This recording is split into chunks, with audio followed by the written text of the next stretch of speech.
can't buy. It resides between my eyes. Walked through the fire, came out better on the other side. See, life's like a beach if you find the sand. And right now, I feel like 100 grand. You are listening to Inspired Insider with your host, Dr. Jeremy Wise. Dr. Jeremy Weiss here. I'm founder of InspiredInsider.com, where I talk with inspirational entrepreneurs like the founders of P90X, Atari, and many more, and how they overcome big challenges in life and business. This is part of the Prosper Show e-commerce mastery series, where top sellers and experts teach you what really works to boost your e-commerce business. They have an amazing conference with some of the top Amazon sellers and industry leaders, including Bernie and his team. And our sponsor today is Rise25.com, where entrepreneurs of 6, 7, and 8-figure businesses come together live and in person every few months to solve their biggest business challenges and leave with lifelong friendships. Check out Rise25.com. Today, I'm very excited. We have Bernie Thompson. He's founder of Efficient Era and Plugable Technologies. And Plugable Technologies is a top worldwide brand. We'll talk about the worldwide part for USB, Bluetooth, and charging devices. Efficient Era takes a software developed that helped Plugable become one of the largest private label electronic sellers on Amazon, took it to the masses so they can use it too. He's worked as a programmer for IBM, a software manager at Microsoft, and much more. And he is author of FlyWheels and Feedback Loops, and it's a guide to success for Amazon private label sellers. Bernie, thanks for powering through the cold. Oh, yeah. Well, thanks so much for having me on, Jeremy. This is awesome. I'm excited. And so much to talk about, because you kind of saw the landscape of online early on, right?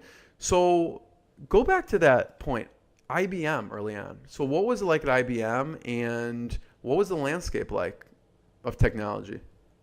I started at IBM in the 1990s, early 90s, and, it was still a phase where if you were a relatively an individual or a small company, you really could not think about creating your own products and selling them globally.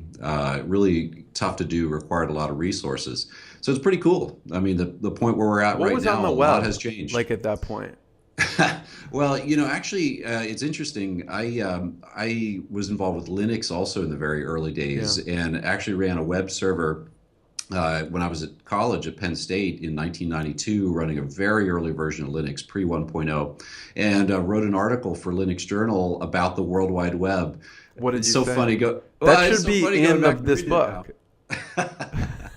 It's just like, there's this thing. It's the web. You can talk about anything. It's better than Gopher. You can document stuff. You can, so it's a very kind of naive, wow, there's this thing called the web thing. Right. And what's funny is even to, pretty geeky audience like the Linux Journal audience, that naivety was actually, the right approach at that time. People were not yet using the web. There was, you should dust that off. I would love for you to post that as a blog post on Efficient Era to see this is what the landscape was like then.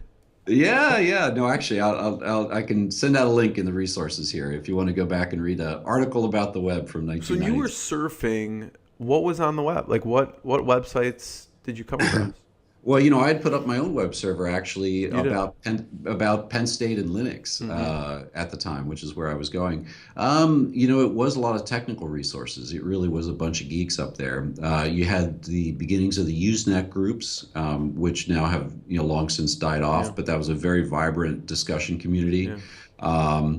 Every university and every company had kind of a proto page up. It was usually for the companies. It was kind of their R&D groups, not usually the marketing people weren't involved yet. Yeah. There was quite a bit up there, but it was just at that point evolving from purely a university research network, really ARPANET, to the kind of internet that we all take for granted today. Yeah.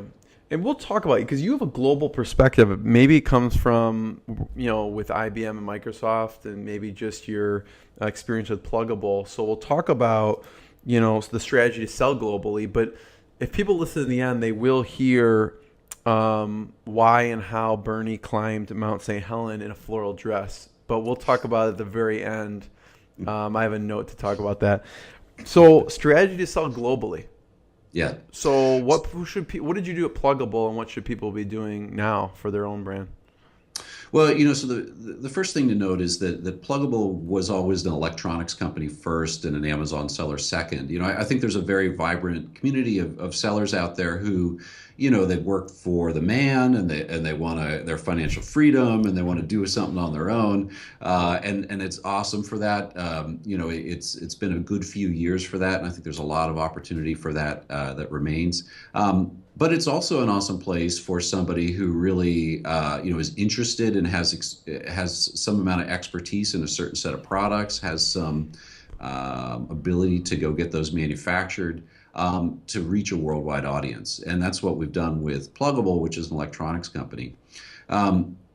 I think that the parts that Amazon solves for you is you don't need to hire salespeople over in France and Germany. You don't need to hire a logistics team, over in the UK or in Japan. What you do need to do is, set up a bunch of processes so that you can handle shipping your goods to Amazon warehouses in other countries. So that you can set up processes for translation, both initially of your product listings and ongoing customer support. Unfortunately, there's things we got to deal with. You've got to dive into a bunch of tax and regulatory issues. Unfortunately, Amazon can't make those just go away, and they're often the key gating factor for a lot of things that you do internationally. Taxes. They are, yeah. How do you navigate that? Do you have to hire an expert, or do you just learn it? Does your team learn it eventually? It's funny. I'd love to say just hire an expert, because usually that's the right thing. But the fact is that tax experts are so in demand and so hard to reach, and the stuff is so complicated, and a lot of it's Amazon specific, that we've had a hard time finding tax experts who could give us good advice. So I think that, either you as the business owner or somebody that you trust needs to do at least some amount of research and some amount of decision making. And a lot of times that's the last kind of gate for us to go or no go on selling in a certain spot in the world. Is that because you factor in if it's not going to return your investment because if the tax is too high? Is that a deciding factor? Is that what you mean? Yeah, or the complexity of setup. Like today, Plugable, our electronics, we sell them throughout North America. So the United States, Canada, Mexico. We sell them throughout Europe. So the prime Amazon markets of UK, France, Germany, Spain. And we export from the UK and Germany to the rest of Europe. However, we don't currently sell in Italy, and it's because Italy has kind of a history of being pretty brutal to foreign corporations in terms of their VAT rules. Primarily, you're interacting over a type of sales tax in Europe called VAT tax. We also don't sell. We sell in Japan, but we do not sell in China and India. China is a whole set of issues, but a lot of them are tax. India is a whole set of issues, including you have to set up a company in India. That company needs to have Indian citizens who are resident directors of that company. We're currently selling in Mexico, but when you order our product from Mexico, we're actually shipping from the U.S. That's because of regulatory requirements where we'd have to register as a company in Mexico, be filing tax returns there. So there's really a lot to navigate. You look pretty calm considering all this stuff. Well, it's because we choose to say no sometimes. And so I think that's actually an important lesson. I mean, I think that the first message is you can go global, and lots of people do and have with Amazon. But the second sub-message below that is, I think, to really be successful and to keep at least a little bit of brown hair, you've got to say no to certain things. You got to look at the complexity and say, we're just not big enough, or we don't have the legal or financial resources yet. We're going to let that market go. So what order should people go in? Like, let's say they're just in U.S. Where should they start to branch out for second, third? Yeah, that's a good question. I think Canada required an external registration to import in there.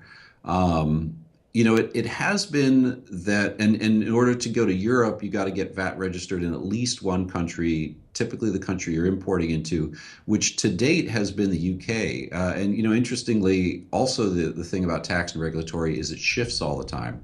And the Brexit in the UK splitting off from the EU, could really change what companies like. I mean, we may have to do a bunch of stuff, and for new people coming in, it may change the path. But if you're going to do it today, I would probably say get VAT registered in the UK, begin filing VAT tax returns there, and then that gives you a gateway to all of Europe. And basically, the way the European VAT system works is you don't need to file any other places until you cross what's called a distance selling threshold in other countries, which it varies per country, but it's generally the lowest numbers are around 30 to 35,000 euros per calendar annual year.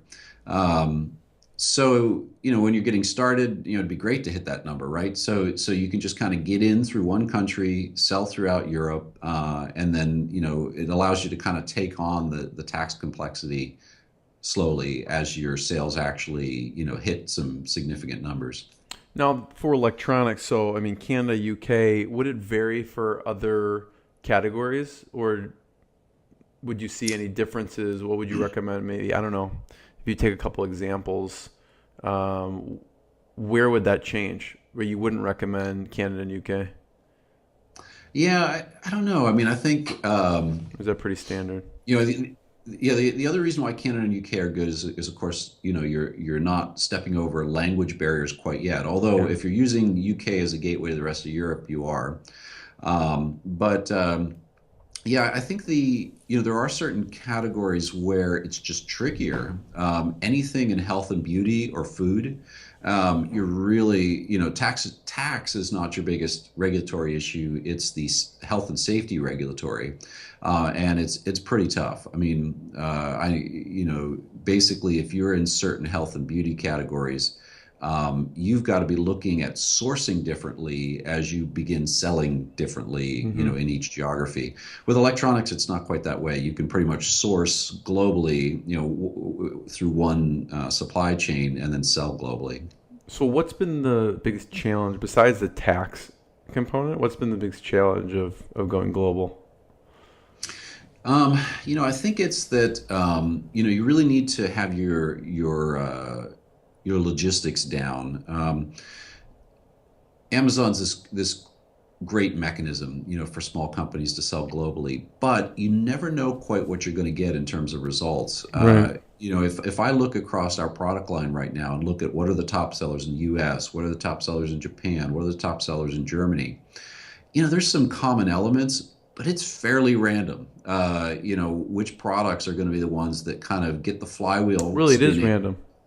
It's somewhat random, and I think it's based on luck, competitive factors, the flapping of the butterfly wings. What's one that surprised you? Oh, let's see. One that surprised us. Well, we sell this very simple USB audio adapter. It's a kind of product that's been around for 20 years, and it just took off like wildfire in certain markets. I think that was one of the ones that had really taken off in Japan. You would have thought that a product like that was already well covered. But in fact, that turned out that there was something about what we were offering, and I honestly don't know what it was. I mean, I think it was a little bit of a forgotten category, and people were actually hunting around for that product. So, but it was also geography specific. A lot of these other geographies have the benefit that they if you look across all the Amazon geographies, the U.S. gets all the products. Yeah. Basically, it's perfectly competitive. Everybody who is anybody is selling in the U.S. Yeah. That's not necessarily true for the other geographies. You get a little bit sheltered. As you go into Canada, you're talking about an Amazon market that is somewhere between 1/20th and 1/10th the size of the U.S. market, but there's a lot less competition. So. Right. You can easily have a situation where you're selling a lot more as the number one seller on Canada than you are as the number 12 seller in the US. Right. That makes sense. Yeah. So what does a product release look like for you? Like, do you test market it in one country and expand? How does that work? Yeah, we do a little bit of that. If a product can't be successful in the U.S. for us, it's probably not a success overall. Really? So there are products that we do essentially test in the U.S. We launch U.S. only first, especially products that do require customization for other geographies. A lot of our products, electronics, docking stations, chargers, they have power adapters. Well, plugs are different globally, so we in Right. fact have to do different SKUs Right. for Europe and in the UK than our US plugs. So very often we'll sell it first in the US, verify that we've got a product that is compelling here in the US, and then we'll expand it to the other geographies. But yeah, our launch process is, we're lean, like everybody who's sharp at this stuff. We try to order the minimum amount possible so that we're putting the least amount of money at risk with each product launch. That can be hard to do when you're doing products that are unique like ours. And then we, just try to be lean about how much we stock, but also, more aggressive than you might think. Okay, so I say lean on one hand, but on the other hand, this is kind of jumping topics a little bit, go ahead. but another option that you have is to sell as a vendor to Amazon, where it's more of a traditional relationship where you're wholesaling the products to Amazon and they sell it. Well, it turns out there's a whole bunch of problems with that, at least today. And one of them is when Amazon does their algorithms about how much stock to keep for products, they don't account for the winners. They often, I've talked to a lot of sellers who've gone that way, and their products are constantly going out of stock because Amazon, they're more risk averse than you. They don't want to buy a bunch of your product and have it be sitting on the shelves. So they're very lean about placing their orders, leaner than you would be. So for us where we're a marketplace seller, we have control over how much inventory to send in and pricing. It gives us the ability to apply some subjective judgment and say, boy, this is looking good. The sales rates are really ticking up. The reviews are coming in. They're all positive.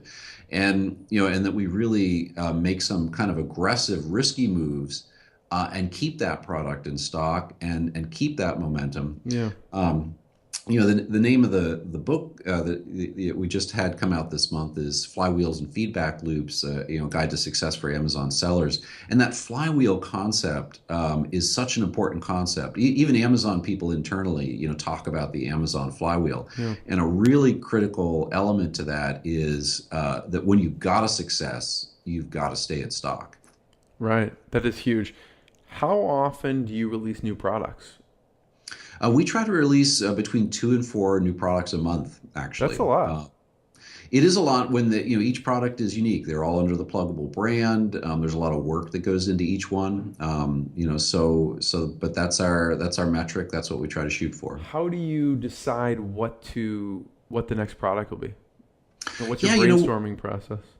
We're probably a little bit different in a way that's instructive. I loved on your, on this podcast series, James Thompson, who, by the way, is not a relative at all, even though we share a similar last name.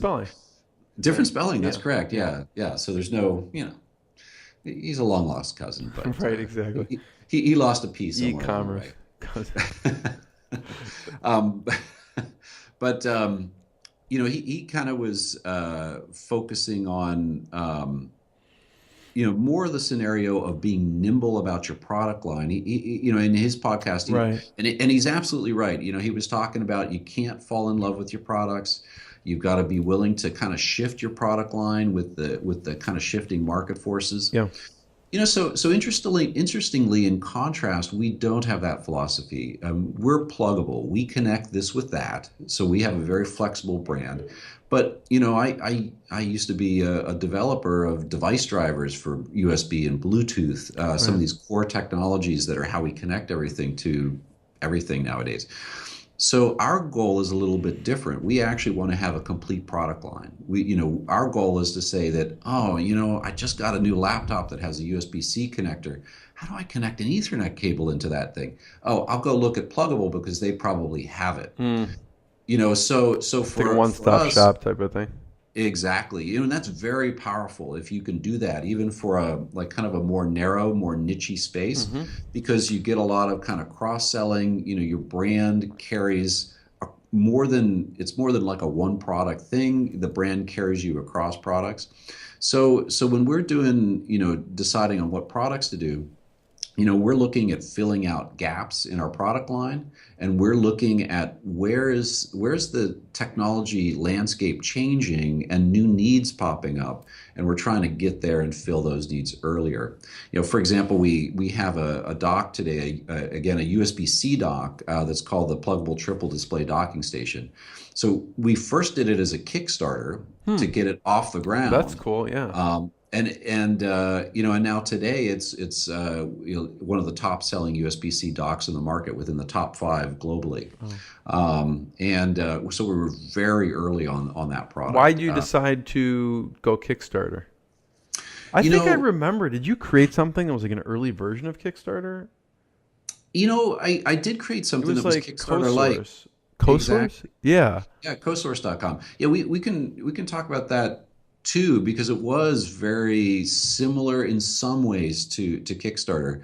But yeah, I mean, when we're looking at something that is very new, that the market hasn't seen a product like that before, right. Kickstarter does 2 things for us. I mean, one is it attracts an audience, of people who want that thing and who are willing to pay for that thing. Right. It just generally drives awareness that, hey, that sort of thing's possible, and there's going to be products coming that do that sort of thing. So both the market education and actually, pre-selling a lot of units, make Kickstarter a smart thing to do if you've got something that is, kind of groundbreaking in some way. How did you drive traffic and eyeballs to the Kickstarter? Yeah, well, we've struggled with that. It's not easy to do. I mean, I've talked to people who are successful on it, and it's serious work. Well, and I'll tell you a funny thing. I just said we did a Kickstarter for this triple display docking station. We did it for these reasons. The product's a success. The Kickstarter didn't get funded. Oh, we really? didn't hit our target. Yeah. So in fact, we did a lot of publicity for that, and we got I don't know, like 2/3 of the way to our funding goal, but didn't hit it. And it turned out okay for us because we had all these people who were interested, and so then just 6 or 9 months later, when the product hit the regular market, right, those high percentage of those people actually bought the product anyway. Yeah, I mean, there's a difference because a lot of those people, I don't know, some of the people on Kickstarter, they don't have the resources of you have the resources and the know-how to actually produce that. So they were pretty much guaranteed they were going to get something, but some people probably gets funded, they don't get anything for a long time or maybe never. Yeah, exactly. No, there's a lot of healthy skepticism now on Kickstarter, as there should be. So it's an interesting kind of dilemma. In some ways, what's so beautiful about Kickstarter is you can be somebody with no resources, and then Kickstarter gives you the resources because it gives you all these pre-buyers. On the other hand, it's hard. It is hard to produce a device like a triple display USB-C docking station that is first in the market, that you're saying the term is hard enough. Yeah. And so, you actually don't want somebody who doesn't know what they're doing, who doesn't, have the resources. Right. So. Yeah. What would you have done differently? Would you have set a lower goal amount, or would you have not changed anything? Yeah, that's interesting. I think if I would have changed anything, it would have actually been to cosmetically target the product more to the Mac audience, and it's a very specific thing related to that. Interesting. Product. But a lot of there's a high correlation between Mac users and Kickstarter types. I mean, they're early adopter type of people. Yeah, but Mac users, they want something that looks Mac, and ours is kind of the more, it looks more PC. It's a black thing as opposed to a metal thing. Yeah. So that's interesting. Something I would have changed. So how did you get Plugable, the domain? Yeah. That's a really good domain. It's a good domain. Now, it is Plugable with 1 G, so it is a misspelled word. Okay. That makes it a little easier. But Yeah, it actually goes the whole way back to IBM. So mid '90s, I'm sitting there at IBM. I'm working on OS/2 as a software developer, working on the operating system, and there's a lot of people around. We're in Boca Raton, Florida, the birthplace of the IBM PC. There's a lot of people around who are involved with that, and and we spend our days like plugging stuff in and out of computers, popping open the cases, shoving in things, having to deal with the difference, between ISA and microchannel and You know way too much ATP. about this stuff. Yeah. And so I was thinking about, boy, it'd be nice if, the computer was just a small box and everything, kind of just plugged into it externally, that everything was more just pluggable. And I think that sat with me for a while. And so then I got the domain name, I don't know, probably about 8 years before I started the company. Really? Yeah. So how much was it at the time? Just domain. nobody had it. Right. I mean, Yeah. but weren't they more expensive at that time than now? I mean, Well, now it's like $3 for the first year or something. Was it more expensive then, or Yeah, no? It wasn't. It was roughly the same. Prices Okay. have gone up a little bit for domain names. So Yeah. how did you start Plugable? Then, so you had the domain 8 years prior. Then when do you actually start it? And Yeah, how? so then I actually started in 2009. So I'm working at a chip company called DisplayLink that does USB graphics chips. And I really looked out across our customers at DisplayLink, and DisplayLink was a technology that was really exciting. I mean, that I could just start plugging in adapters and extra monitors into my PC and have 4 or 6 or 8 monitors. Today, because I of love USB. more. How many monitors do you use then on your computer? I actually Typically? only use 3. I use Okay. 3. So Yeah, the which is main one and 2 externals. Yep. Okay. Yep, it's a really nice setup. Typically we'll have, email up on one, a document that I'm, maybe editing on another, and then just a browser on another with other information. Okay. So, I Fair. I like to know that geeky stuff. I like what. Yeah. if you're a programmer, if you're working with spreadsheets or stuff, it is a pain to be sitting on a single screen. Right. I always want to have multiple displays. So great technology from DisplayLink, but it's troublesome. There was a lot of stuff that could go wrong, and the companies that were selling the actual adapters and things really weren't set up to help customers through all that. And so I thought, God, I'd like to build a better device company, and that is our kind of founding motto, and we still really use it to this day. Right. Focused on understanding the technology better, explaining it better, and supporting it better. And because I worked at a chip company, and I was dealing with this whole supply chain, this global supply chain of manufacturing electronics, and I'd done software development on device drivers, I kind of knew the people involved and the companies involved. And so we were actually, the goal when I left DisplayLink in August of 2009 was to have a first product on the market, on sale, on Amazon within a month. Yeah. And at that time, that seemed crazy. Today, people understand that that's actually quite doable. But in fact, we did hit that, and we got our first docking station. What was the first product? It was a USB 2 docking station, but we didn't call it a docking station. We were actually targeting a unique scenario of USB thin clients.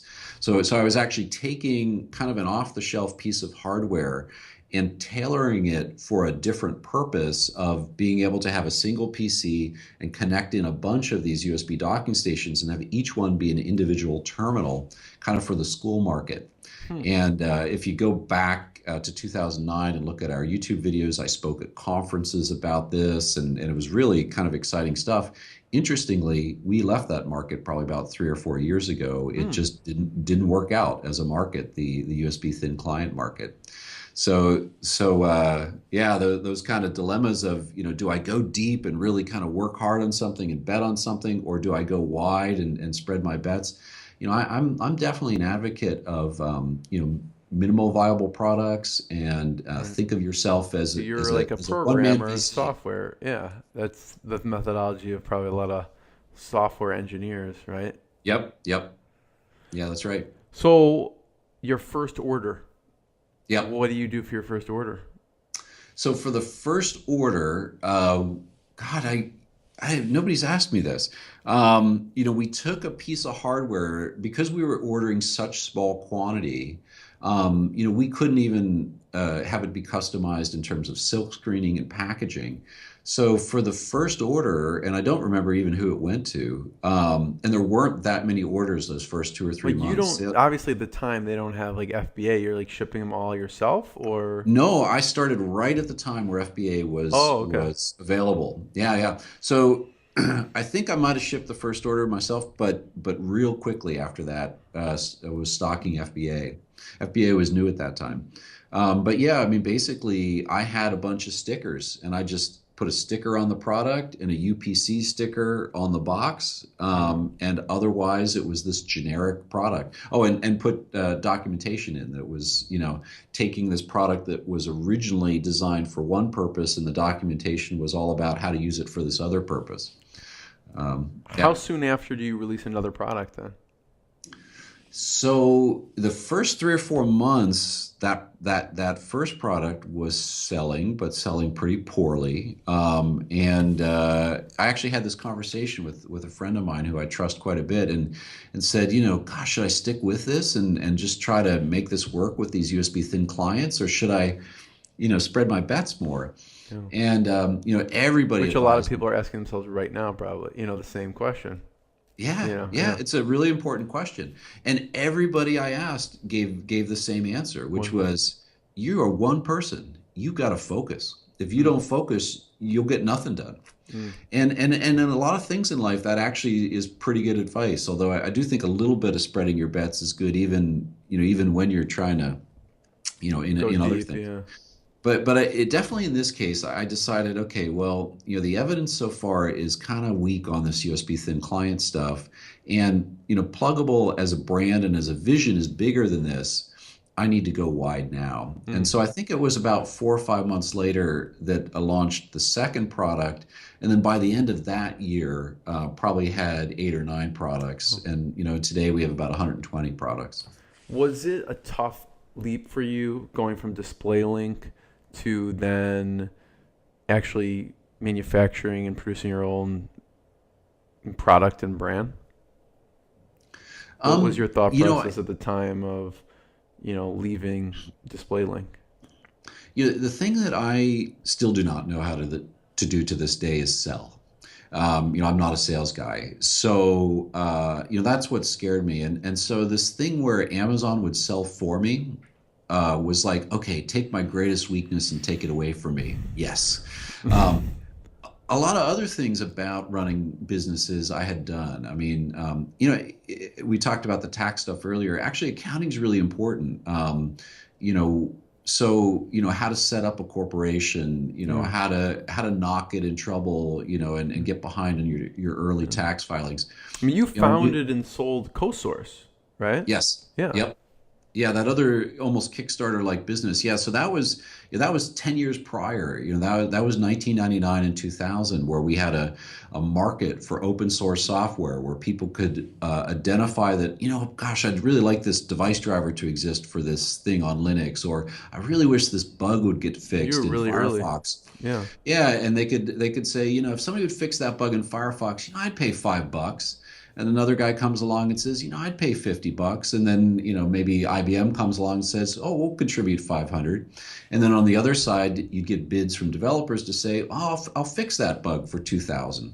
And so then the kind of commitments to pay for that work keep going up, and the bids keep coming in, maybe lower and lower from developers to do the work. And then when you finally have a Mm. match, you've got a project and the work gets done. So that was cosource.com. And so it is not Kickstarter. It's very different in a lot of ways, but that whole kind of concept of aggregating together demand to make something Right. new happen, Right. very similar that way. And that was 10 years prior to starting Plugable. That was 1999. So when you branch out, you go from 1 to 2 to 9 to 10. One thing we talked about before is, so how do you compete with the big guys? There's big players in this space. Yeah. Yeah, I think so one of the things that we had to do was develop a lot of software to automate things, because we needed to be lean, not have a lot of employees. and be very on the ball. Yeah. And so, right from the get-go, kind of within a year of starting Plugable, I had software to send out an email after every order shipped that said, hey, if you have any problem at all, just reply back to this email. We'll be able to help you. I mean, that was super critical because we didn't have a call center. I intentionally didn't want to go down that route of having, all of these like low-paid 12 people sitting. yeah, sitting there on the phone, high turnover rate, don't really know what they're doing, or they're in India and they're totally disconnected from the product. Didn't want any of that. So I was the one supporting the product for the first like 2 years. And so I had to make it easy but manageable for people to contact me. So, sending out an email after every order, hey, if you have any trouble, contact us. And, if you do something interesting with this product or you have a great experience, I'd love to, if you'd write that up in an Amazon review, and really encouraging reviews, not just in terms of just positive reviews, but reviews that are substantive, that really kind of say something interesting about the product. I mean, Amazon is pretty limiting in terms of what we can say, or I guess how much we can say about the product. It's gotten a little bit better now with A+ content, which has become available now to third-party sellers. But really, for even today, the Amazon reviews is where a lot of the meat is of, has anybody really used my Dell XPS, 6550 with this? Well, the only place you're probably going to find that is in an Amazon review. So, we really focused on trying to make the reviews both get as many of them as possible, but also make them substantive so that they were really a learning tool about the products. Mm-hmm. And that required a lot of automation. So we developed all that automation. Yeah. We tried to think of every little touch point where, something was happening that we could encourage the next step.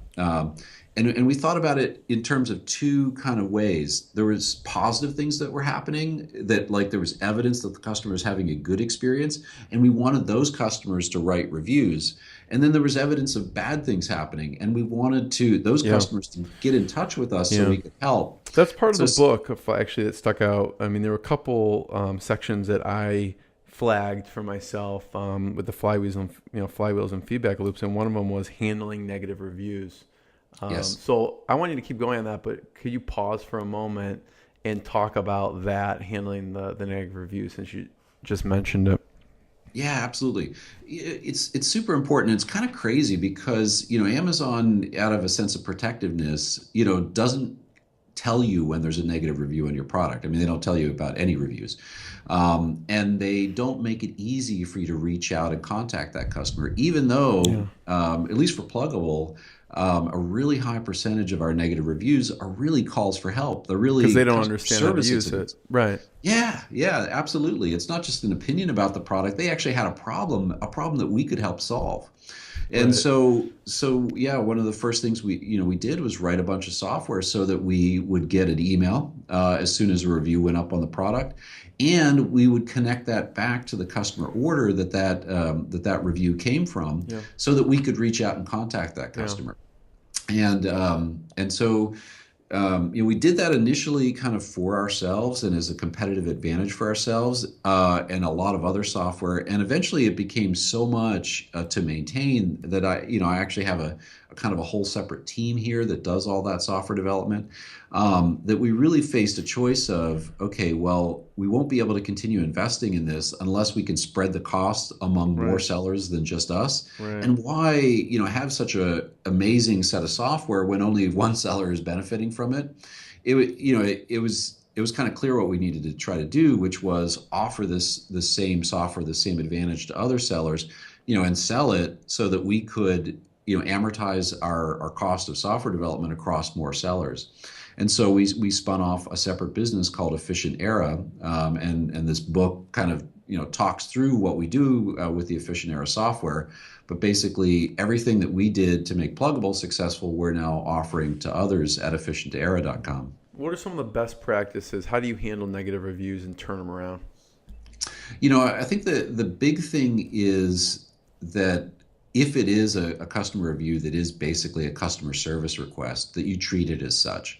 There's a lot of people, I see a lot of really bad advice about negative reviews in terms of... What have you heard that's bad? Yeah.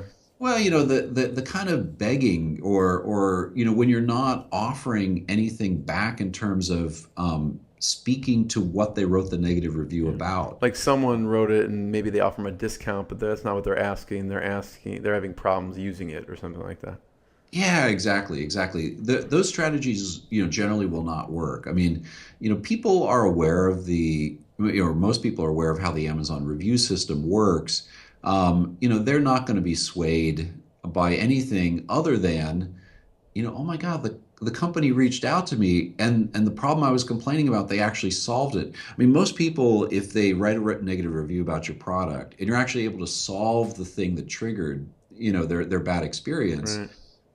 Most people will update that review to say, and sometimes they'll do it where they leave behind the old and then they give an update or whatever. But most people will say, gosh, they solved it. This is awesome. And in fact, we have a lot of 1-star reviews that turn into 5-star reviews that basically say something like, it didn't work at first, but then Plugable was awesome. This is the best company ever, 5-star. So I think the biggest thing is it's all about the customer and it's all about doing right by them, and then you can exert pressure or give opportunities to change feedback or submit feedback, but in the end that's all got to be very light and gentle and respectful. It's really all about the experiences, creating good experiences up front, and if somebody does unfortunately have a negative experience, treating that as a customer service incident and doing right by them. And so Bernie, you were talking about the automation. So the emails for positive negative reviews, what else did you automate so that you can compete with the big guys? There's other things that occur on Amazon that Amazon won't tell you about, or they'll tell you about and they won't connect the dots. One connect the dot thing is there's a way to way to receive an email right away when a return is triggered, very, very early in the process. It's actually kind of on by default. Well, the usual order of events is somebody has a bad experience. They're really frustrated. They go, I'm going to return this thing. But they won't write the negative review just yet because they actually want to get their money back before they go slam this company, with the negative review. So you have this little window of time. If you can, treat that as an event that you respond to very quickly, both with automation and with human beings to back it up.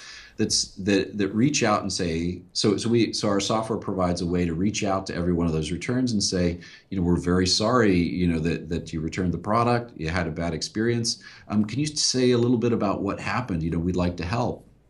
And we get a pretty high response rate to that, where people say, oh man, I plugged it in and it just didn't work. It looks like it's DOA. And then, we have this great customer service process that's really specific to Plugable, where we say, just run this tool and we'll see what we can see about what happened. And we'll be able to see exactly what went wrong. Was it a device driver thing? Does it appear to be dead hardware? Did it even power up and was it ever visible to the computer? And, a really high percent of the time we'll be able to figure out, I'm sorry, you connected a network adapter and you didn't have Wi-Fi on at the time, so the computer couldn't get the Windows updates. Yeah, you have a really tough product. I mean, someone has to really know what they're doing. Yeah, and I think it's good for everybody who's thinking of selling on Amazon, not necessarily to find tough products, but to find something that they have a special. There's a barrier of entry type of. Yeah. I mean, I think if you're purely selling, if you're selling socks, you better love socks and you better know some things about people's frustration points and people's desires when it comes to socks. If you do, you can build out a sock line and you can sell it on Amazon and you'll do well. As long as you kind of, apply all these best practices. So reaching out, that's a great suggestion. I bet most people are not doing that, I would say. Reaching out as soon as something gets triggered with a return. Maybe I'm wrong.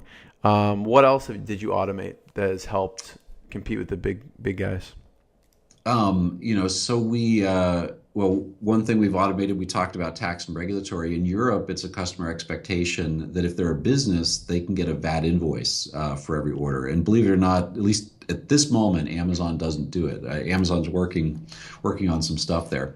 But so we have a system that automatically sends VAT invoices for all the orders in Europe.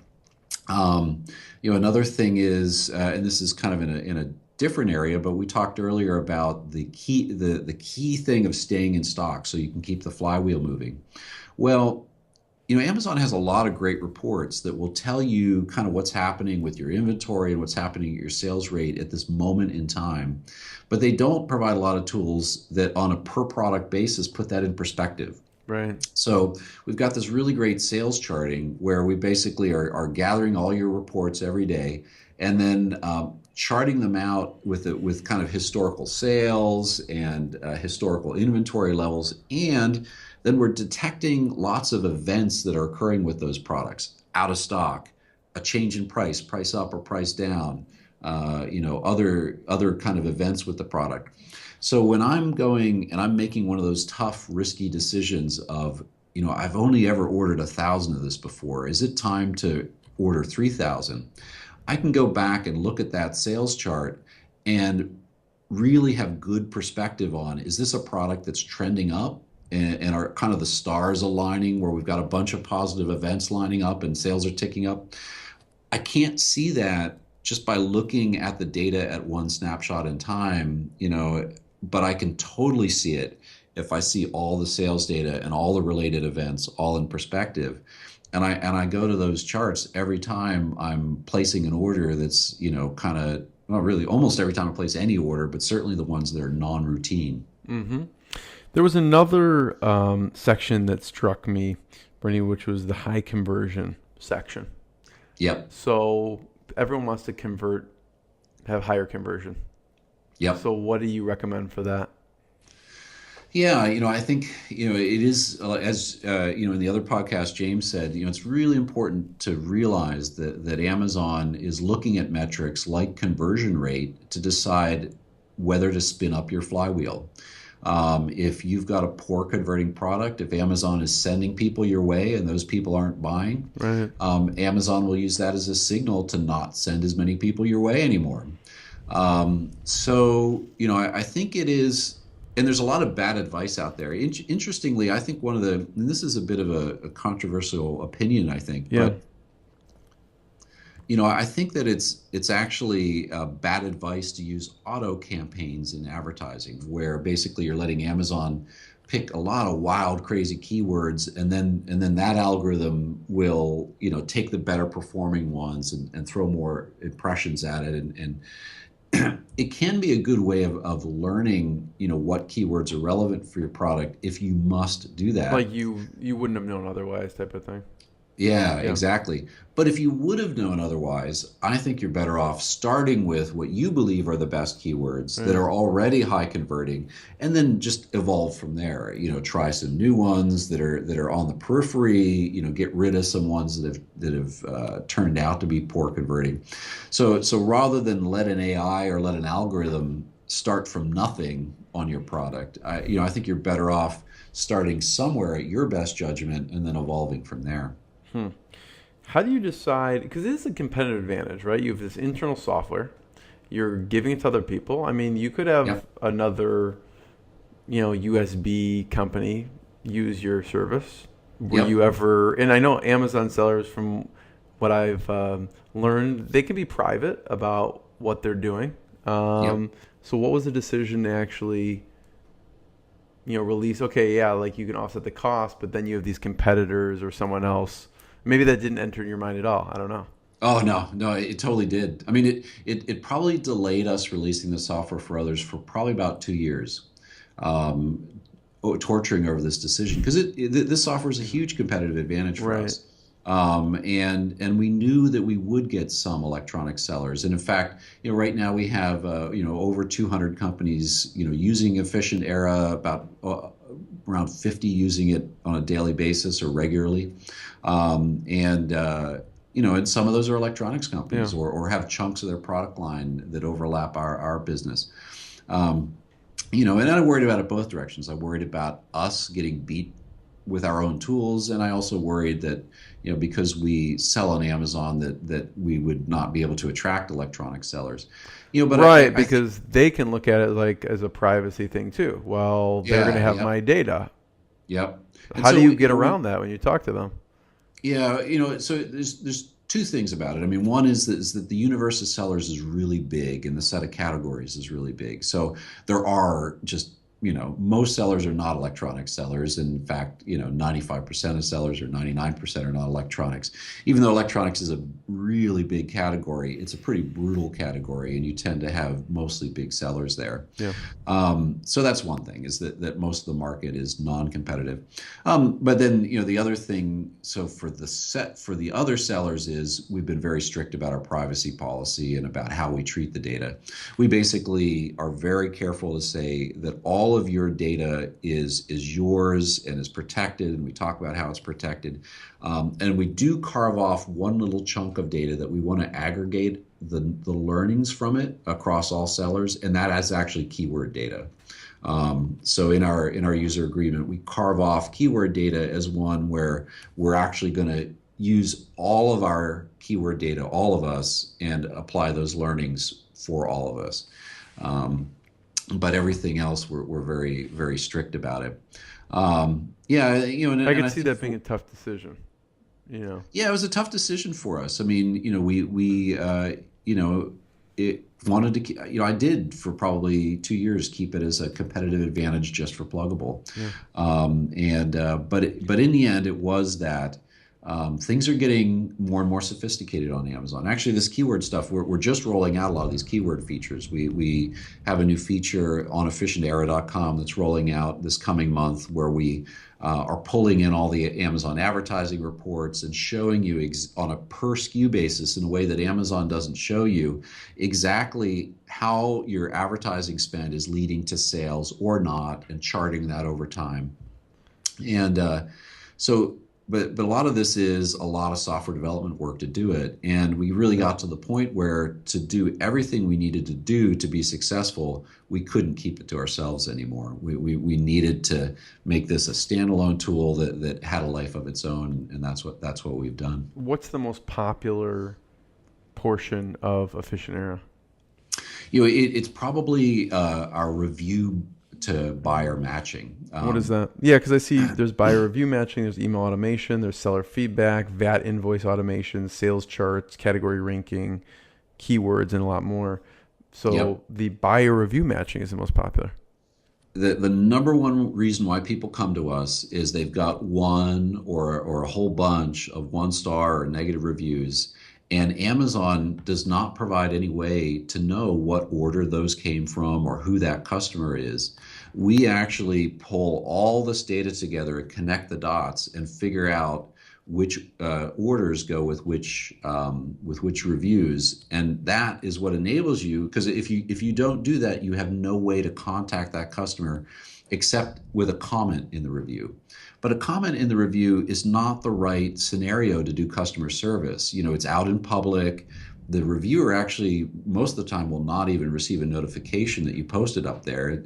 It's kind of like, you can give a kind of a response, but you're not going to have an interaction there. Right. The only way to really have it be a customer service interaction is to be able to email them directly.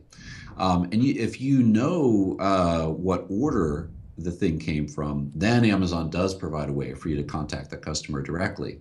So Amazon does not connect up reviews and orders, but we, dig through a whole bunch of data and do that for you. Mm-hmm. So when that negative review gets posted, you get an email that basically says, "Hey, you got a 1-star review, and here's the link to the order that it came from." And you can just click on that link and go contact that customer and say, "Sorry, we'd like to help."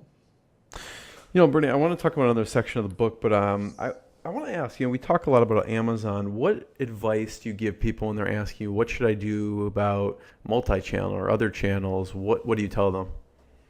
Yeah, I mean, when you're our size, you got to do it. I mean, we distribute through the biggest electronics distributor in the country. We sell on Walmart, on eBay, on Newegg. But I tell you what, Amazon's been eating everybody's lunch the last few years. And so as much as I think everybody, really wants and needs diversification of their revenue streams so that they're not dependent on one company, that can kind of turn off the spigot at any time, frankly. Right. And does. But they're winning right now. And, we've done all those channels, and, we've put our full effort into it. And, Amazon is still dominant. I would think Newegg would be big for that category. It's a electronic specialist, Newegg is, but if you, compare with Amazon, Amazon at this point in Just the United volume States. of traffic. Yeah. So much mind share and Prime and and all that stuff. I mean, I've got a lot of buddies who are geeks like me, who maybe do order off Newegg occasionally, but 10 years ago they ordered off Newegg all the time, and today more and more, it's off of Amazon. It's instead. interesting. Yeah. So in the FlyWheels and Feedback Loops, there's also a section on tools. So I'm interested in tools, software. What things you recommend for people to check out? Yeah, the book is really kind of explaining how, without playing any games, by kind of doing the right thing for customers, you can be successful on Amazon. And our tools are centered around that. And so the book, first and foremost, is a kind of a full explanation of all the things that would lead you to do things our way.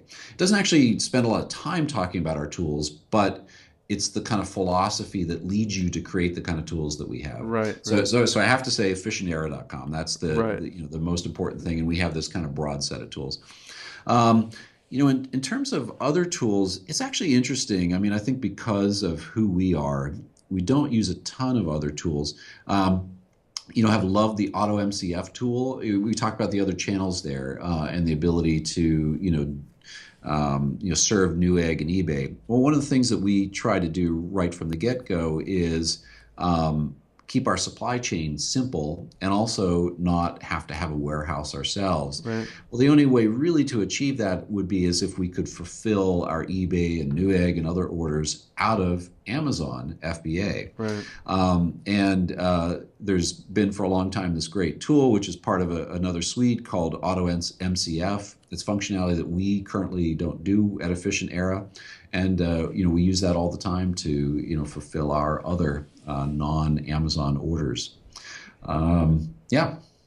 Any other off Amazon things like email or software that you use internally with the team?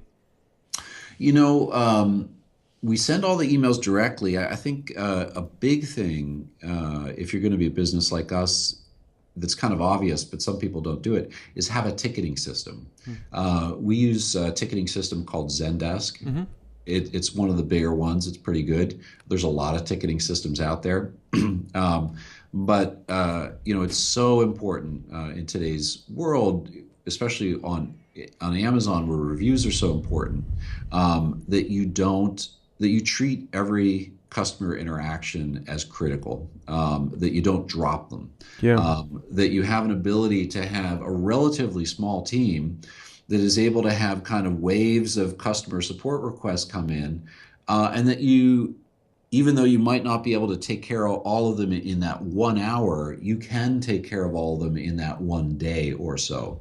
And a ticketing system gives you all those ability, to allocate out the issues and make sure that there's one person assigned to run it to ground and solve it, and also to handle those bubbles throughout the day, and know that you've taken care of everything roughly within kind of a 24-hour time frame, which is what we shoot for. Yeah.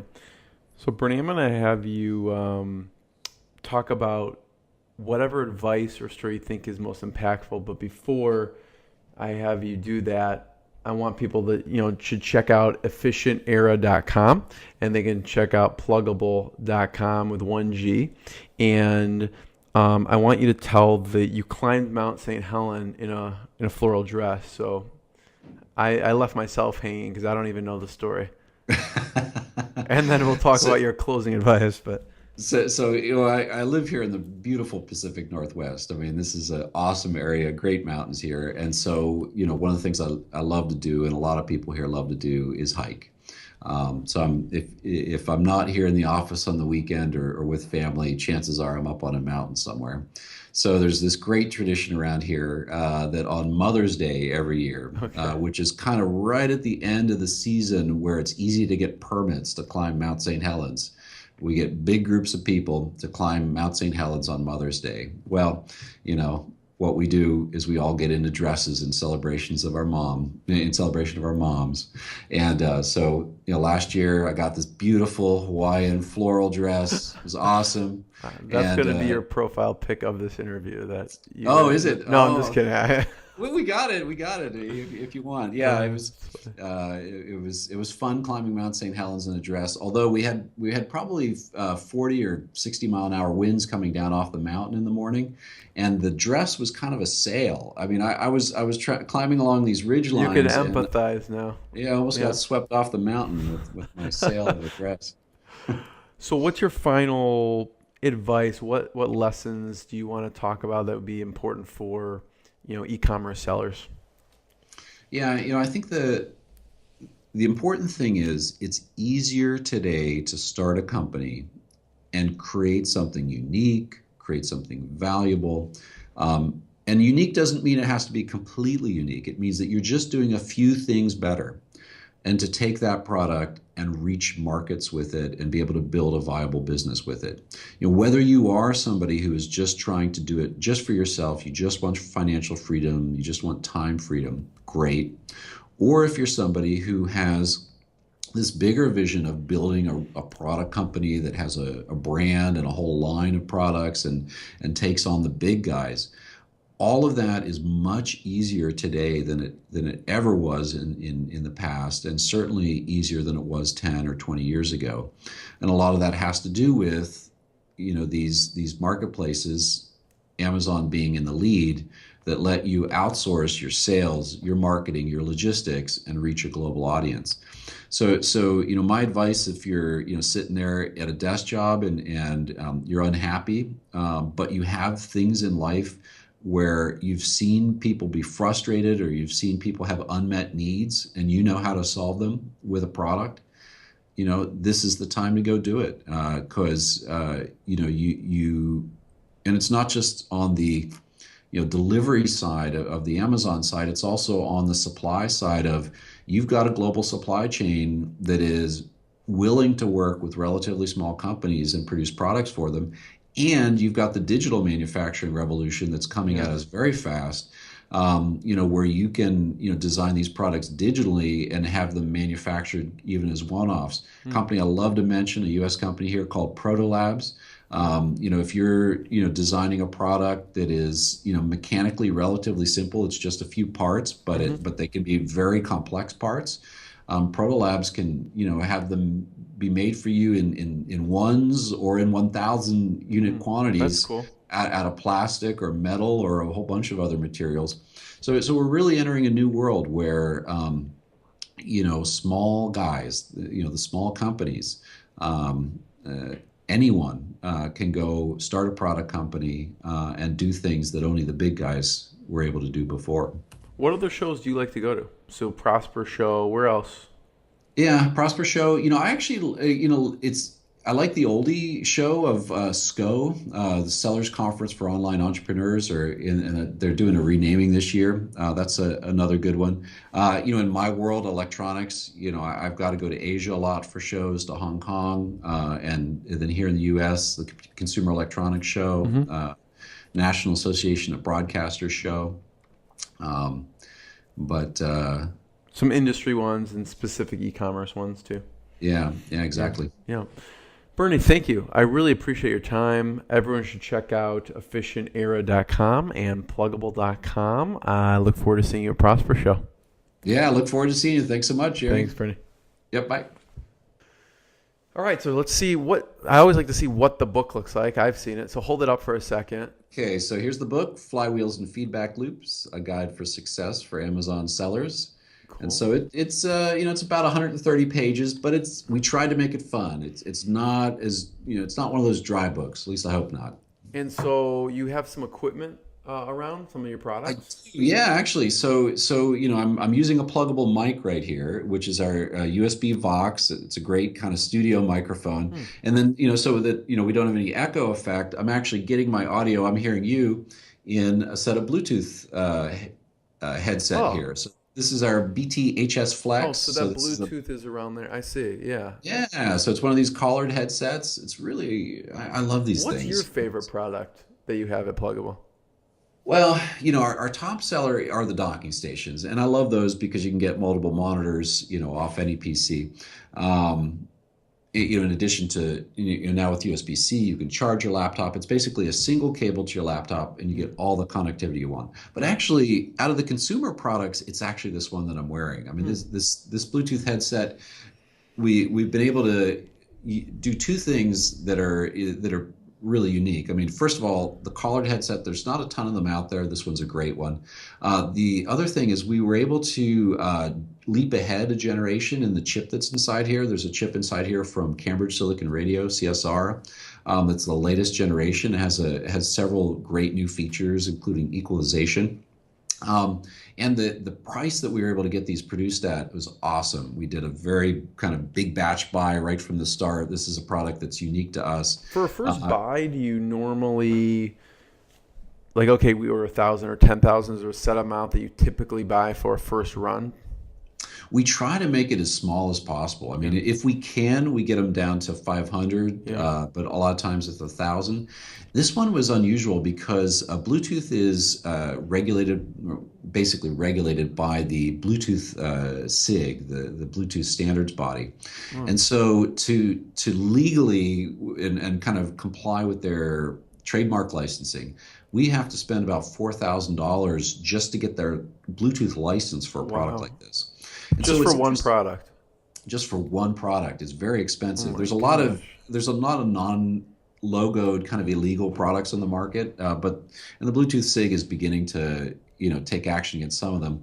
But because we had to spend $4,000 on just the licensing for this, it actually pushed up what made sense for our initial purchase and manufacturing of it. So we tend to do less Bluetooth products, but when we do them, we go all out. We try to customize. Because there's already a big cost involved. Exactly. Yeah. I love it. This is I don't even know why you're in this business, Bernie. This is there's so many fees off the top of this thing. Oh yeah, someone's got to do it, but good for you.